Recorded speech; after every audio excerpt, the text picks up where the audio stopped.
So, Adele, is that right? Adele? hi, I'm sorry, a friend of mine who has known me since I had one child is here. I just noticed it. Tom Crawford. Tom Crawford. Tom Crawford. Tom Crawford. Oh. Okay. So have you seen Adele? Is Adele here? No, I haven't Okay. seen So her. if you see her, let her know. Oh, So, she just called. Maybe. What are you thinking? So, the two people who RSVP'd to me I saw. were Daniela and Luke. Yeah, but I saw Mickey just now. Oh, good. Mickey? Yeah, let me go Can and you verify that they're planning on coming forward? Okay. Yeah. But there's nobody else except for. Yeah. Oh, no, well, Daniela and, okay. And are they here? Okay, great, good. Anyway, I'm gonna call all the names. I'll call all the names and whoever's here will come forward. I'm just gonna call him, but he doesn't have to.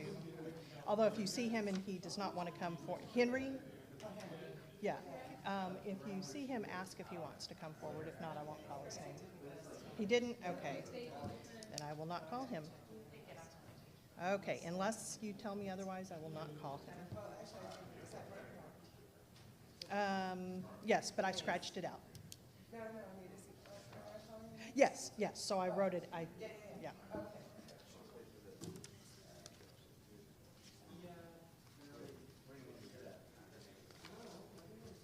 Okay.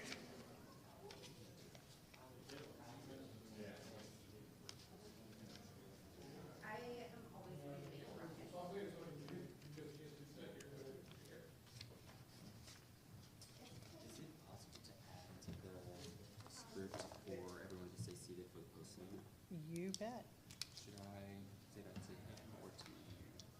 I'll take care of it. Let's see. Oh, actually, yeah.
Good morning.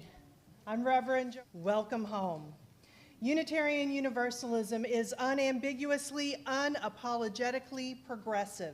This church affirms the inherent worth and dignity of all people through anti-racism, anti-oppression, supporting the LGBTQIA+ community, working for reproductive justice, voting rights, and other issues as needed. We seek to build beloved community not only here, but also out in our surrounding area, and we bring a spirit of joy to it all.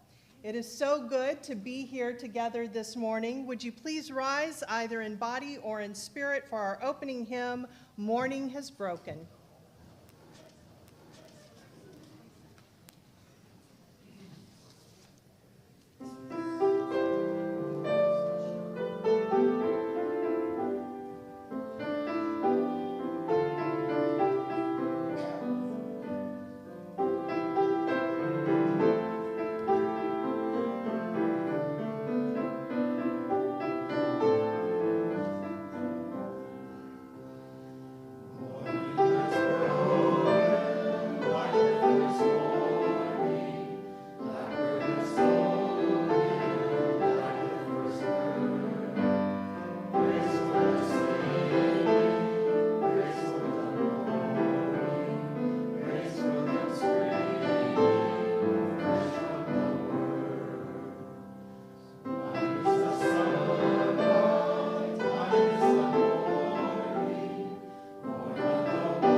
Morning.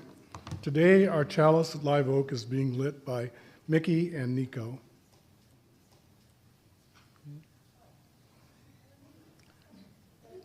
And now, here and at home, let us light our chalices with these words. Reverend Joanna is noted for saying that we draw inspiration from the Bible, the Bhagavad Gita, and Beyonce. I'll add from Tao Te Ching, the Talmud, and TikTok. A few years ago, my wife Lois and I worked on reorganizing Live Oak's social action area. After a bit, Lois stayed with organizing and direct action, while I focused on some topics that I felt needed more insight and action plans. I created a trilogy of novels and a prequel to illustrate these ideas. Some of my family, a few friends, and 2 paid reviewers liked them, but otherwise, silence. So I considered that. The fault lies in my stars, but not in my stars, but in myself.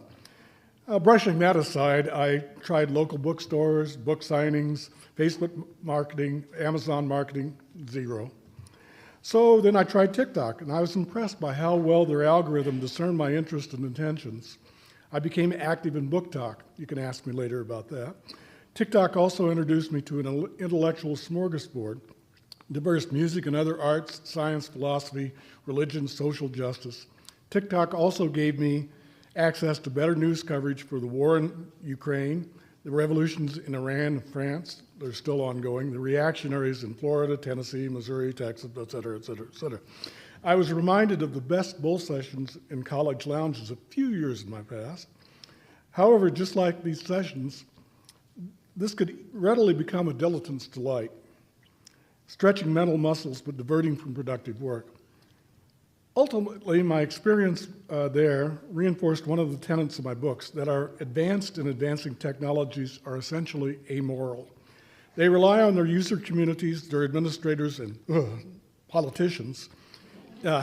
In my honest opinion, we need to enforce and encourage moral design before we open the next tier of Pandora's box.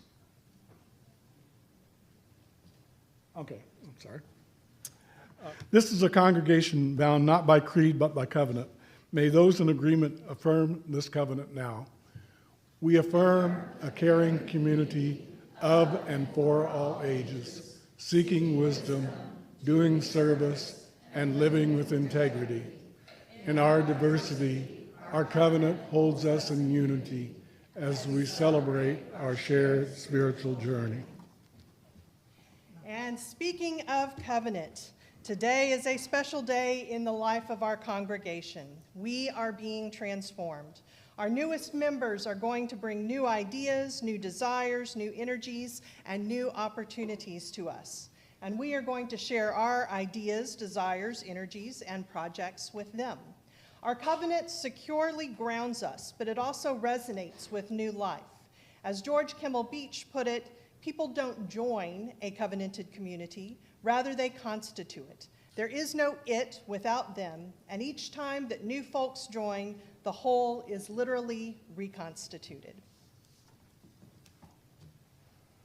So I'm Donna Durbin, and on behalf of the membership committee, I am so pleased and excited to welcome our new members that have fulfilled all of the requirements of membership at Live Oak. And so I'm going to ask you to come forward.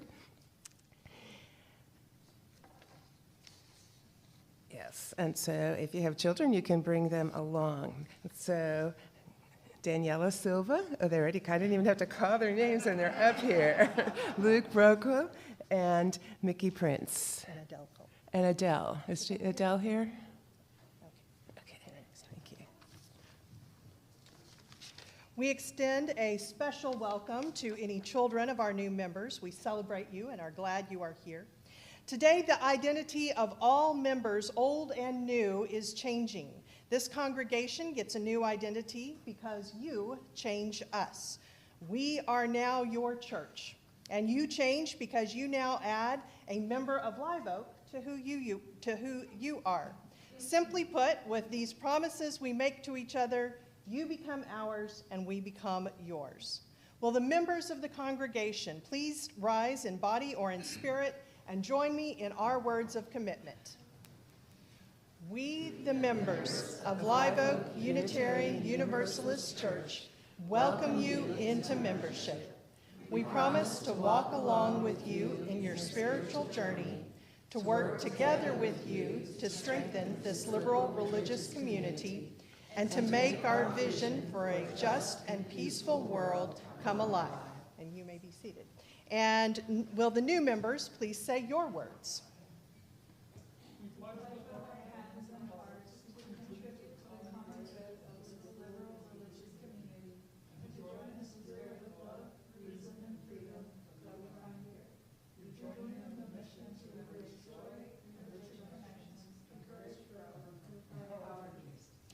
Let us welcome these new members into our fold. Let us give them the best of our tradition, who we have been and who we are today. But let us also open ourselves to the ways in which they are going to teach and transform us and share in the construction of the community that together we are becoming. Neither churches nor their members are perfect. Sorry to break that to you. If you hang around here long enough, one of two things, and possibly both, may happen to you. Eventually, the church may disappoint you, or you may disappoint the church. A time may come when we fail to act or respond to something that you are sure we should have. A time may come when you can't do something that the church asks of you. And it's not that what happened isn't important, it is, but what is most important is what happens next. As long as we live in a covenanted community seeking right relationship, our commitment to each other will be strengthened, and we will grow as individuals and as a healthy community.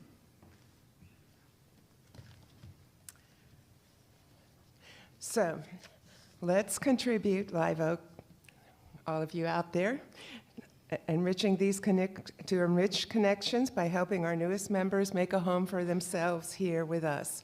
I want you to learn their stories, and I want you to share your own, and also make sure to tell them what you love about Live Oak and your favorite ways to be involved so that they can plug into whatever speaks to them.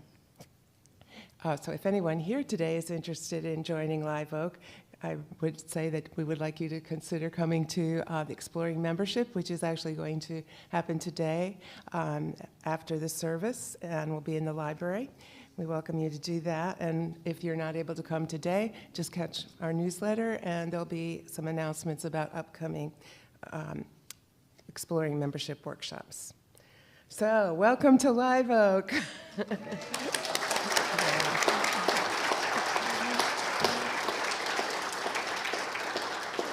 So we have a little gift bag for each family, and in your gift bag is a small chalice because we think it's important that what happens here does not stay here. And we hope that you will find ways to keep the chalice burning both bright in your home and in your heart. And as our news members exit, please welcome them with your heartfelt applause. Again.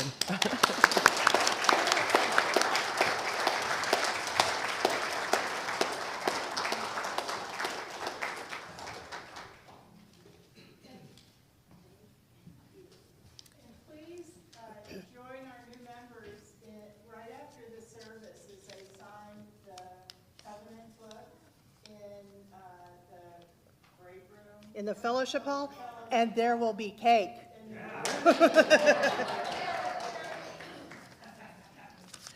A special part of Unitarian Universalist Sunday services is the time of sharing joys and sorrows. I think of it as the time when we keep vigil for one another, when we give one another the gift of being present to those among us who have had some special milestone in their personal lives this past week, or some particular joy or sorrow that it's important for the congregation to know. And Jackie shares, we did tie-dye July.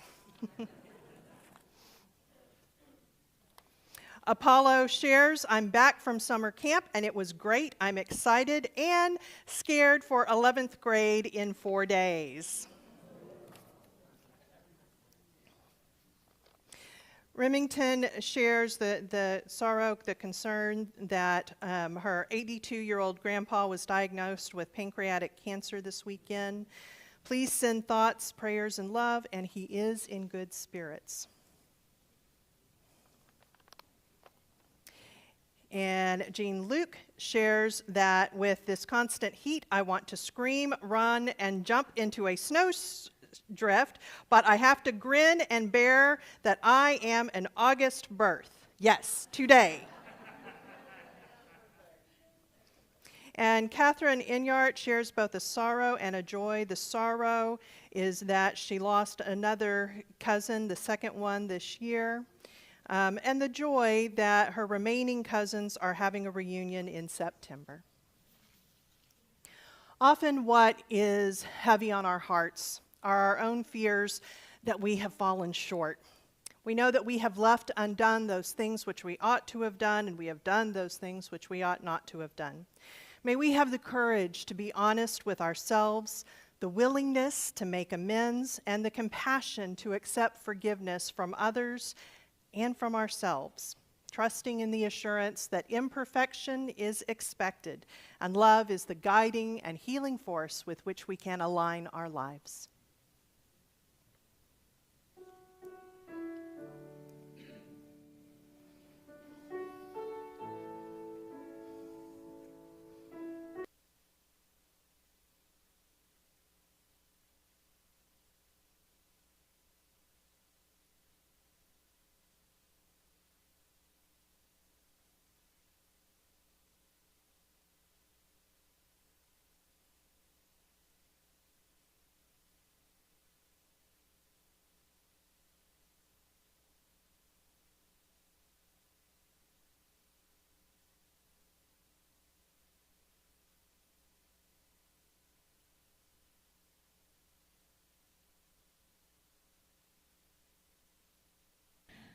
This morning is the blessing of the backpacks. But before we do this, I want to take a few moments to settle into this place and into our bodies. And I have someone that's going to help me. If you'd like a little room to stretch out as we do this breathing meditation together, you're welcome to get up and move into the aisle nearby.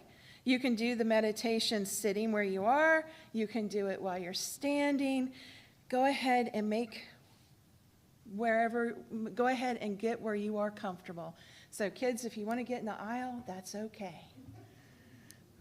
I'm going to ask everybody to stand or sit.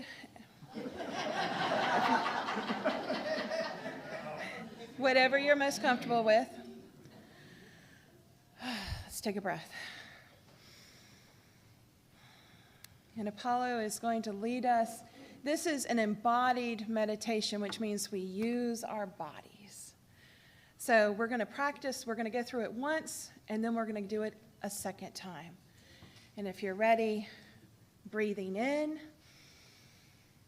we reach out to the world. Breathing out, we gather it to our hearts. Breathing in, we reach up to the sky. And breathing out, we bow to the earth. Breathing in, we rise up. And breathing out, we roll our shoulders back. So now we know what we're doing. Breathing in, reach out to the world. Breathing out, we gather it into our hearts. Breathing in, we reach up to the sky. And breathing out, we bow to the earth. Breathing in, we rise up. And breathing out, we roll our shoulders back. You may be seated as you are comfortable, or you can stay exactly where you are. If you're on the floor and you want to stay on the floor, stay on the floor. Be where you are comfortable. And now, for those of you, let's see, I invite you, let's say da-da. Whatever our days may bring tomorrow or the next day or the next, we are in it together. The heartbeat of love connecting us all, reminding us that we are loved and we are love. We offer a special blessing this morning, a blessing for all of our children and youth, for all of our teachers and bus drivers and cafeteria and building maintenance people, for office staff, classroom assistants, for everyone who's heading back into the new school year. So, kids, here's the fun part. Whether you brought your backpack or not, if it's virtual, put your backpack on. If you brought your backpack, put it on. Okay? Now, I want you to do something special. I want you to stand up on a chair.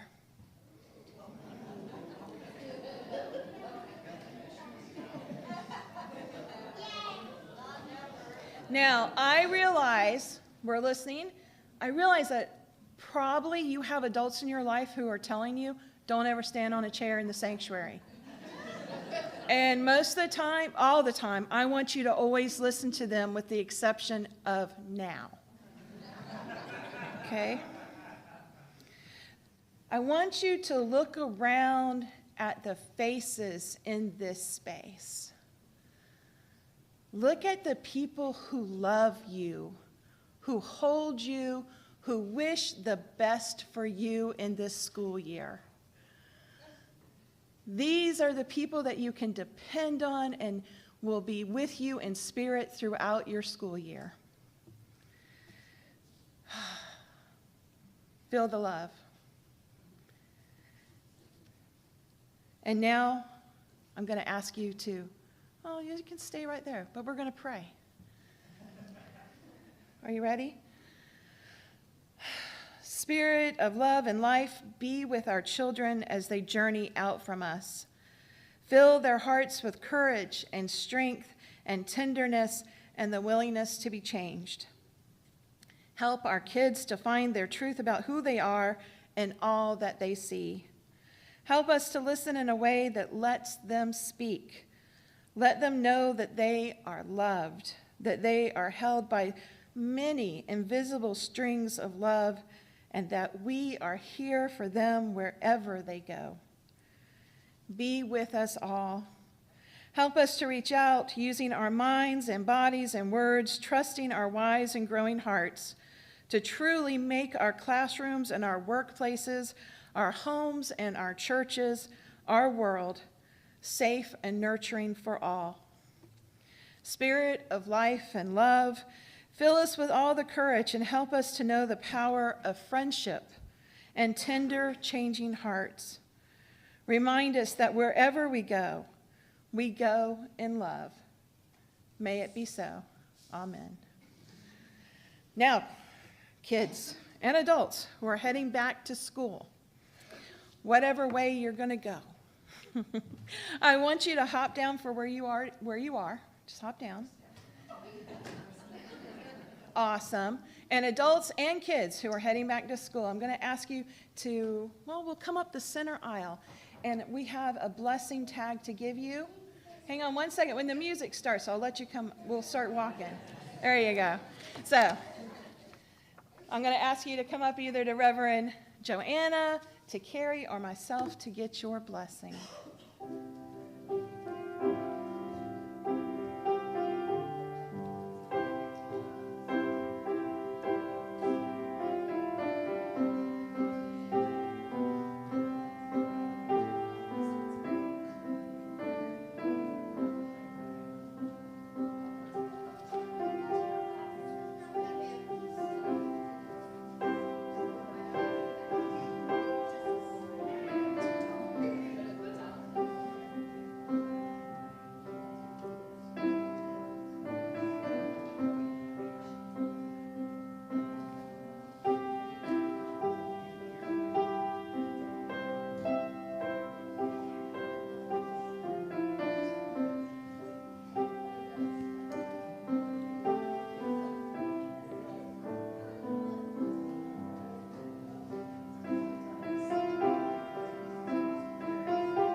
And now would you please rise in body or in spirit for hymn number 318, We Would Be One.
And the reading is words by Reverend A. Powell Davies, a Unitarian minister.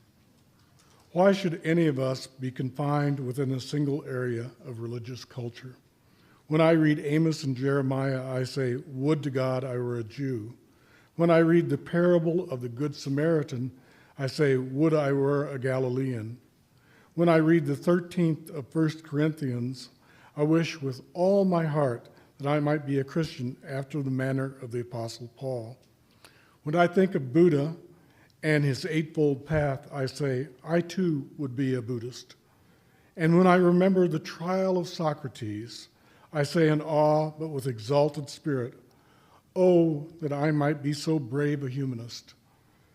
And thus at the end, there is nothing I can say, but like Emerson and Channing, I want to live with the privilege of the illimitable mind.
So, in the early 1950s, after he had graduated from Texas A&M and fulfilled his commitment to Uncle Sam during the Korean War, my dad, with my mom, headed to the panhandle of Texas where he would work in pipelining.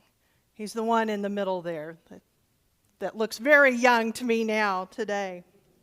It was out there that this young man from Shelby County, who had been raised a Southern Baptist, happened to hear on the radio a person that reading came from, a Unitarian minister in Washington, D.C., somehow carried over the radio in those days, A. Powell Davies. And A. Powell Davies was talking about the religion of Unitarianism and about how you should use reason in religion and how it was more important to work on the hells that existed in this life rather than spending all of your energy trying to get saved so that you would not go to hell after death. And my dad thought, Unitarian, what the heck is this? It turns out that my mom had also heard a tiny little bit about it back when they were in College Station. She worked for a professor, and he had never been to a Unitarian church, but somehow he picked up a pamphlet on it, and he just showed it to her one day and mentioned that he was real interested in this, and she looked at that brochure. So this was something. She was raised Methodist, and I think had left behind most of those beliefs by about the age of 7. My dad, it was when he was in college. Nowadays, they call it deconstruction, when you are raised usually in a fundamentalist faith and you begin deconstructing all of those religious beliefs and trying to figure out what is true and reasonable for you. But they were out in the panhandle, and the internet had not been invented. There really wasn't anything that they could do with this spark of curiosity that they had. But both of them tucked it back in their brains. And several years later, when they were living in New Orleans, and my big sister, Rebecca, was coming home from first grade and wanting to know, well, when was she going to go to catechism class? Because otherwise, she wasn't going to be able to be confirmed. It was New Orleans in the 1950s. So my dad, there's A. Pal Davies, my dad got out the phone book, thumbed through it to see if they had this thing called a Unitarian church. He called up, there was one, First Unitarian Church of New Orleans. Albert Dorlando was the minister. Albert Dorlando would become fairly well known in civil rights. And my parents, a couple of Sundays later, went to that church, and that was it. My family has been Unitarian and now Unitarian Universalist ever since then. When I talk to people who have found Unitarian Universalism, so much of the time they have a story that is like that, where there was some fluke, some accident, and I know that that applies to some of you here, even today, where they just happened to talk to someone who had just received a brochure, or nowadays they just happened to bump into the right website. They just happened to hear just enough of something to pique their curiosity and to look into it and to find this faith. As growth strategies go, it leaves something to be desired. That wouldn't bother me that much except for this. On a regular basis, again, including people who are in this room right now, someone will say to me after they have found us, they will say, I think that I have been Unitarian Universalist my whole life. I just didn't know that you existed. And what's more heartbreaking to me is that of those people, there's quite a few who say, well, I'm so glad that I found you, but I wish I'd known about you 20 years ago. My life would have been so much better. So it was these thoughts that were with me last summer. Last summer, this congregation generously sent me off on sabbatical. And so I was thinking about this and wondering about how could I have more conversations with people who would actually be interested in this. Because the very few times when luck has happened, where a fluke happened and I have been able to have that conversation, almost always people respond by saying, oh, well, that religion makes a lot of sense. That sounds really cool. Radio is probably not the answer anymore. I'm glad it worked for A. Pal Davies, who also, by the way, used to challenge Billy Graham to debates. an exciting time in our faith. I had some teens in my life, both here at the church and in my own home, and some non-teens who happened to be really cool, really hip, really with it, who had been telling me, Reverend Joanna, you need to check out TikTok. I had checked out TikTok. All I saw was like dancing kids, or my kids would bring me something that they said was so hilarious, and I just needed to watch it. Gen Z, I love y'all. I do not understand your sense of humor. And that's okay. My parents didn't understand my sense of humor either. I guess it's supposed to be that way. But since I was on sabbatical, okay, I jumped in. I gave the algorithm drives everything, as Dan talked about. I gave the algorithm a little bit of time to get to know me, to get to know what I was interested in. And I fell in love. I fell in love with this platform because there are so many opportunities for learning. It is an amazing platform for education. And what happens is you have, experts who are speaking either because they have devoted their life to it, they are scholars, or from their own lived experiences. And so you're hearing it directly from them. This past year, I have learned so much more about anti-racism, about Native American issues, about the need for prison reform, especially here in Texas, along with about 50 recipes of things you can do with cottage cheese. It's a thing. So I also did, I did my research and looked into, okay, well, what is this whole TikTok thing in terms of the numbers, and found that as of the first quarter of 2022, there were 1 billion active TikTok users, and 81% of them were age 39 and younger. Not that I don't love my folks 40 and above. But I was trying to think of my dad, Tommy Fontaine, like 22, 23 years old. How do I reach today's Tommy Fontaine who might be interested, and this might be something that would make his life better? So I started experimenting while I was on sabbatical with making some videos. I'm on the way.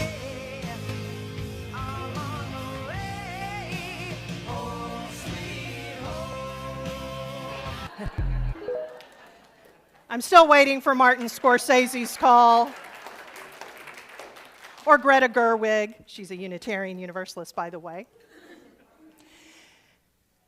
So then I came back to work, and one of the things that I began doing with some encouragement from leaders here, thank you so much, was creating really short, not real polished, because on TikTok, polished is not it. It's all about authenticity. Like if you go onto my account, you're going to see some of me with my hair a mess or in a bathrobe, just whatever I could do that was fast. And I started talking about Unitarian Universalism, and people started responding. They started asking me questions. The kind of people who were interested started asking me comments. People who were interested or not interested started leaving me comments. Most of those, it's part of the culture of TikTok to just block and delete like no one even thinks of it, because you're kind of curating your space. But sometimes just for fun, I would respond. Because one of the things, again, most people don't know what Unitarian Universalism is. People on all sides of the spectrum. And so they would see me. I usually am in a collar, whether I'm out in the community or online. They would see that, they would see the Rev, and they would make an assumption that really didn't fit. So sometimes I just had to respond to that. One of these, I had done a video pushing back at some transphobia. And someone left a comment and said, there is absolutely no proof of God. None. Absolutely none. So, and as you see, 322.8 thousand views for this video. I agree. Who are you talking to? the original commenter? I'm a Unitarian Universalist. Half of my congregation are atheists.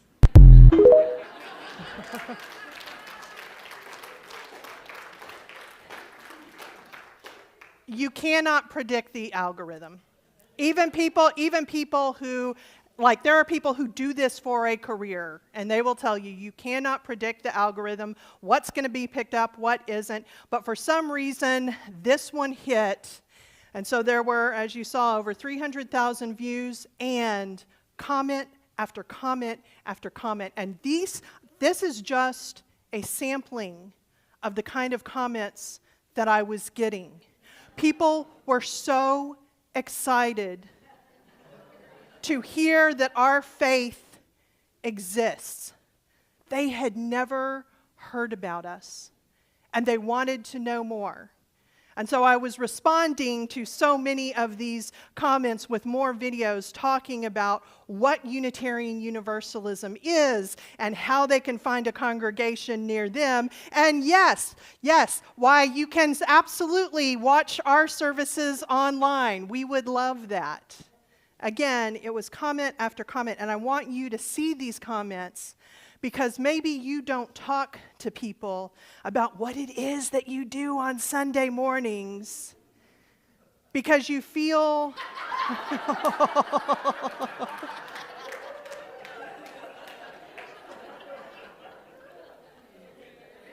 since this is a mixed age group, girl, what the freak, tell me more.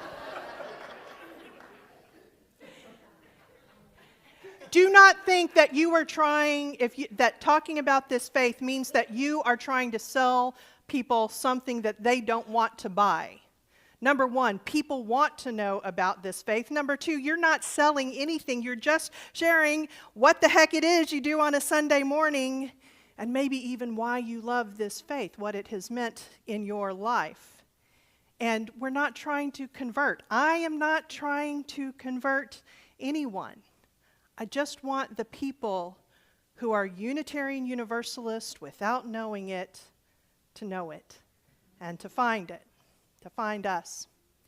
So I've learned some lessons in doing this because the way TikTok works, it's not like Facebook where you can just pin back to something you've already said. You pretty much have to record a new video every single time. And so I have answered a whole lot of what is Unitarian Universalism, which is thankfully the number one question that I get. And so I've learned a lot from that. Because, as Ferris Bueller said, the world moves fast. Well, social media moves even faster. And so my first goal was brevity, was to be really fast with it. And so I had it absolutely melted down into Unitarian Universalism is a religion that is non-creedal and pluralist. Boom. Unless you're actually already a UU or a religious studies major, I bet even people in this room, those are not words that you use on a regular basis. So I had to get outside of my own head. And so one of the things that I learned was clear beats succinct. And so then I would start talking about this is a religion where we don't all have to believe the same things, and where we can draw wisdom from all the world's religions. Bible, Bhagavad Gita, and Battlestar Galactica, and several others. The more specific you are, the more you capture people's attention. Yes, the algorithm is capricious, but I think the fact that I said half of my congregation are atheists, that's what caught the attention. Because there is a stereotype that we have about what religion is. And so when you say, oh, at my church, we are pro-LGBTQIA+, and then people are like, oh, yeah, right, like love the sinner, hate the sinner. You're like, no. Like, the minister's queer, like people like we do weddings, it's that's just who we are. Oh, really? People want to hear more. Yeah, there are atheists and pagans, maybe even a couple of Christians in the congregation, Buddhists, agnostics, all of the above, none of the above. People want to hear more. And I also learned this. It is better to perk interest than to have a perfect answer. There is no such thing as a perfect answer. It's going to depend on each person.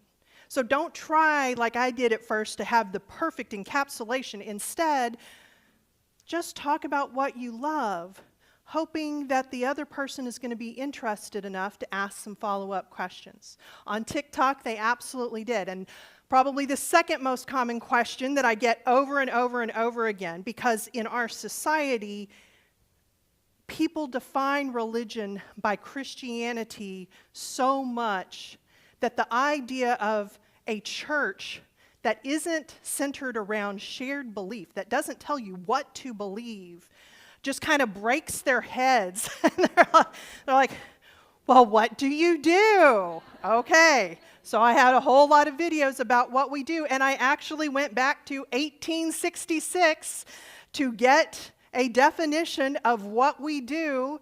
There's the longer quote, but what it comes down to is, this is a church where we gather together to work on getting good and doing good. And that's really what it comes down to, right? We are all working to grow. You're already perfect as you are, and as the Buddhists say, you could use some work. All of us. We are all trying to get good and do good. And I learned that Unitarian Universalism is still a radical idea. I get called a heretic on the daily. They think that this is far more of an insult than it is. I'm like, I'm a Unitarian Universalist. That's 2 heresies. Thank you very much. Get it right. It is still a radical idea, not only for those who want nothing to do with us, but also for those who do. I also learned this from some of my comments. It was a reminder to me, something that I had read several years ago by Dr. Henry Cloud. He said, it can be helpful when you are dealing with someone and you have to give them some sort of feedback, or you are seeing how they take in new information, to think of the categories of wise, foolish, and evil. And by the way, you never get, like, you're never permanently in wise. All of us can be wise, all of us can be foolish, depending on the topic. Hopefully we're not evil. The wise person, when they get new information, they want to learn. And they say, oh, thank you. And let me tell you, it really does cross the religious and even political spectrum. Because I have had people who are very much Christians, probably conservative Christians. They make an assumption about Unitarian Universalism. When I tell them what it is, they go, oh, I didn't know that. And they genuinely learn. There are other people who would probably normally fit just fine in our congregation, but they are what I have come to think of as fundamentalist atheists, and fundamentalists act the same whether it is conservative Christians or fundamentalist atheists, and that is when they say, nope, I have certainty. I have certainty, and anything outside. I know what a church is. You are not a church. Okay, we've existed since the 1700s, dude, but whatever. There are foolish people, and there are evil people. I mean, I've absolutely gotten some comments where not only did I block them, I was reporting them because what they were putting was scary. And with evil, the only answer is get away from them as fast as possible. But it has been a good reminder to me of when I am given new information that doesn't fit my biases, I want to be wise. I don't want to be foolish. So I encourage you to share the faith. After a year of doing this, I think that it is selfish not to, because you saw some of those comments, and I get comments like that all the time.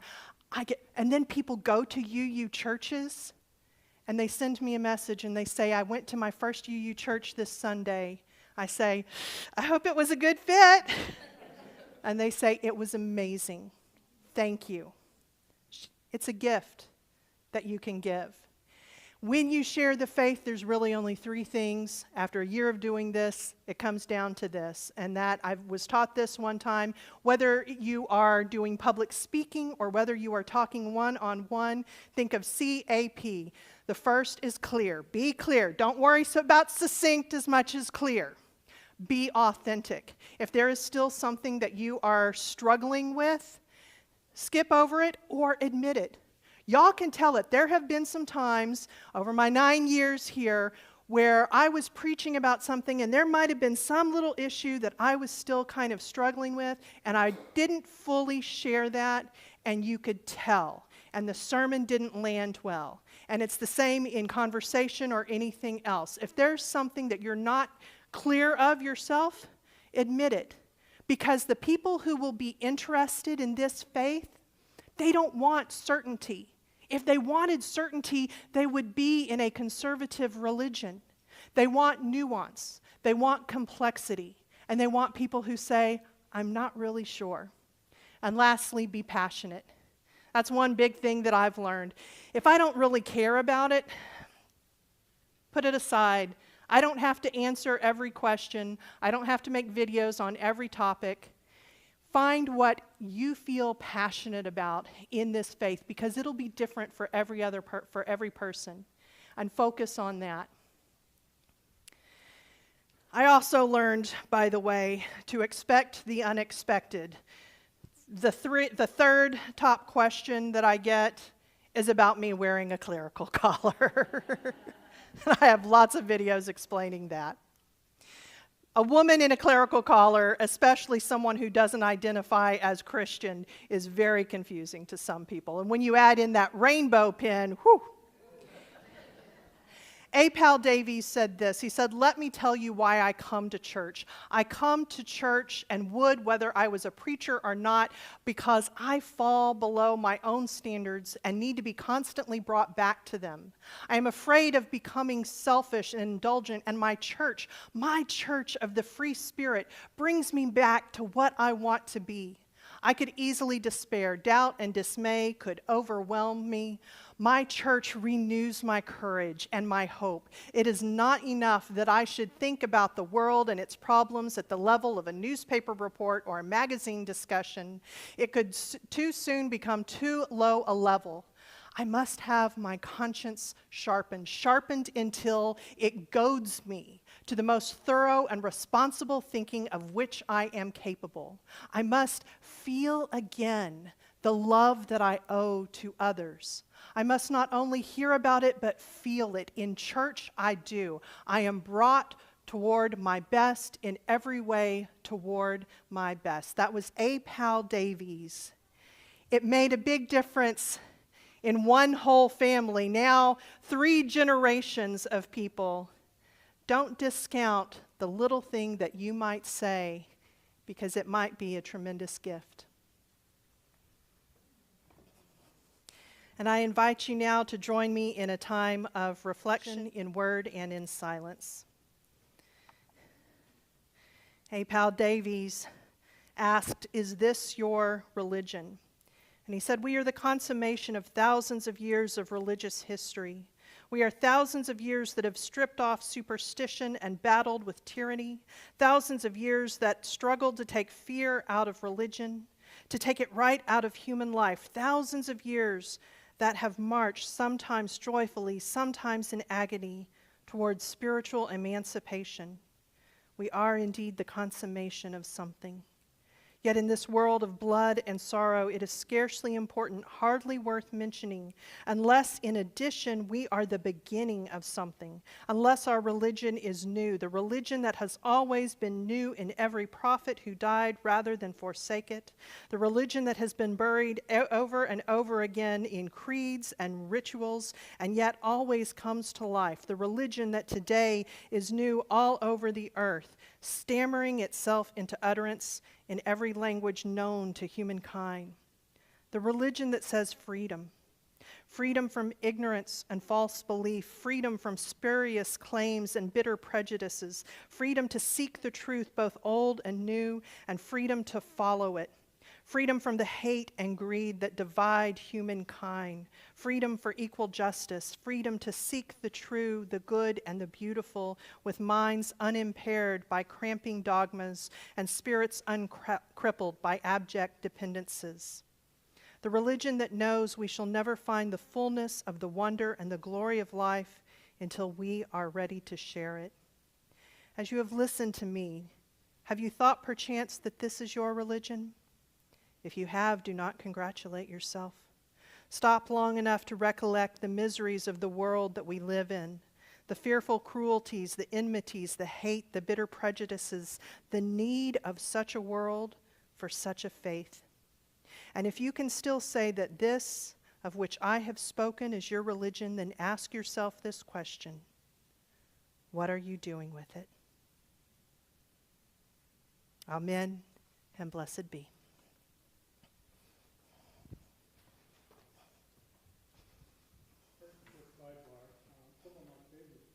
Joanna's TikTok videos are ones where she'll get a comment like being a dirty heretic, and then she has her husband Tom create cocktails like the dirty heretic.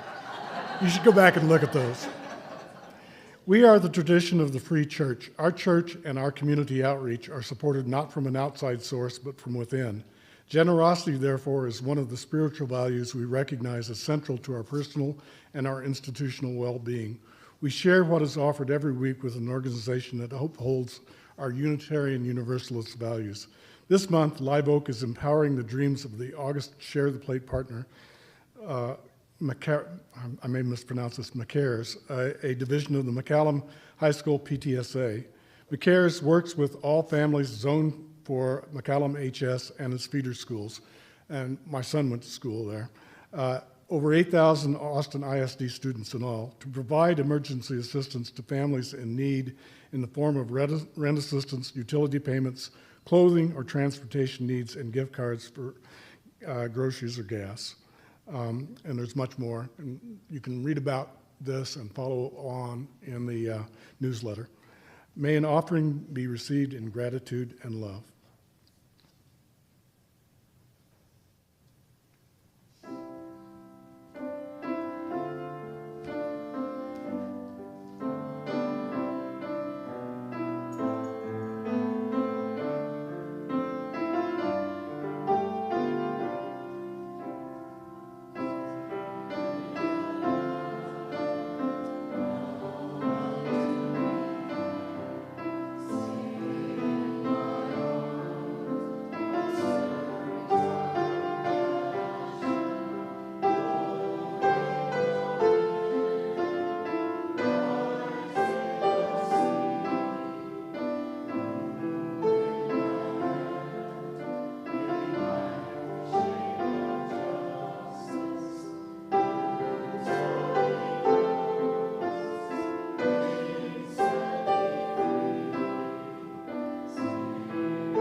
It's that time again, the fifth dimension.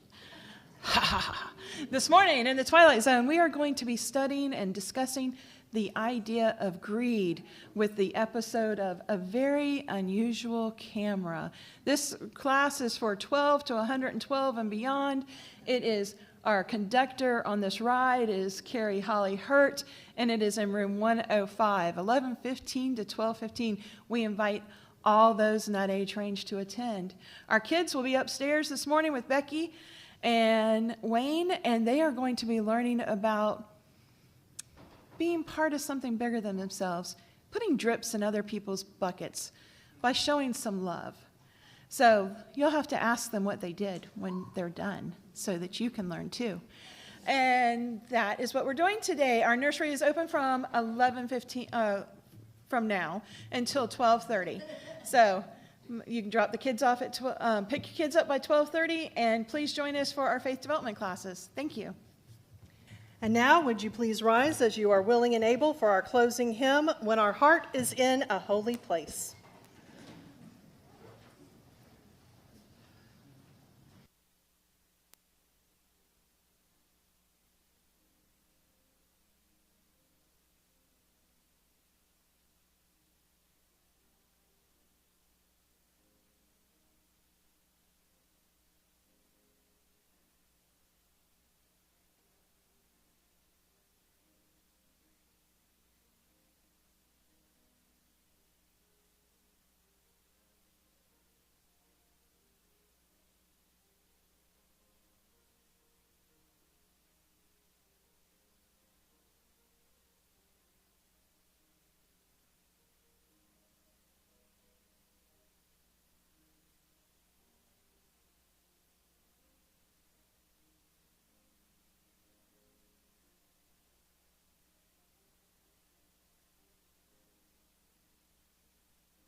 everyone right after this service, after you hear the amazing postlude, to come into the fellowship hall for cake and to celebrate our new members. And then if you are interested in considering being a new member, no commitment, but if you'd like to learn more about the church, we have an hour-and-a-half exploring membership class. I believe there will be snacks in there as well. It is at 11:15. It is in the library, and I will see you there. The blessing, in case you couldn't overhear it, that we were giving to those who are going back to school is, I give it to you as well. Wherever you go, bring love. Wherever you go, you are loved. Go in peace. As our chalice is extinguished, let us say these words. Let us say these words to each other. We extinguish this chalice flame, daring to carry forward the vision of this free faith, that freedom, reason, and justice will one day prevail in this nation and across the earth. And now, as we depart, first of all, please stay for the prelude, but as we depart, extend and receive the gift of hospitality by taking the first 5 minutes to talk to someone whom you don't yet know well. May we all know the blessings of friendship and community.